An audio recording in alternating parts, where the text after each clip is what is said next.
Text 35. Lord Shri Krishna said, O mighty armed son of Kunti, it is undoubtedly very difficult to curb the restless mind, but it is possible by suitable practice and by detachment. The difficulty of controlling the obstinate mind, as expressed by Arjun, is accepted by the personality of Godhead. But at the same time, he suggests that by practice and detachment it is possible. What is that practice? In the present age, no one can observe the strict rules and regulations of placing oneself in a sacred place, focusing the mind on the supersoul, restraining the senses and mind, observing celibacy, remaining alone, etc.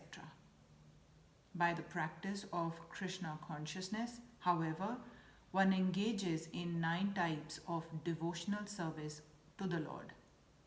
The first and foremost of such devotional engagements is hearing about Krishna.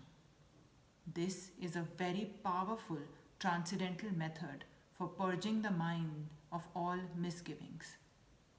The more one hears about Krishna, the more one becomes enlightened and detached from everything that draws the mind away from Krishna. By detaching the mind from activities not devoted to the Lord, one can very easily learn Vairagya. Vairagya means detachment from matter and engagement of the mind in spirit. Impersonal spiritual detachment is more difficult than attaching the mind to the activities of Krishna.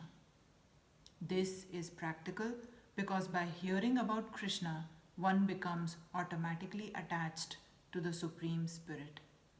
This attachment is called Paresanubhava, spiritual satisfaction. It is just like the feeling of satisfaction a hungry man has for every morsel of food he eats. The more one eats while hungry, the more one feels satisfaction and strength.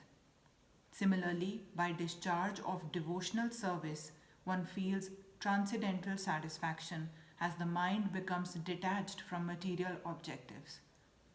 It is something like curing a disease by expert treatment and appropriate diet. Hearing of the transcendental activities of Lord Krishna is therefore expert treatment from the mad mind, and eating the foodstuff offered to Krishna is the appropriate diet for suffering patient. This treatment is the process of Krishna consciousness.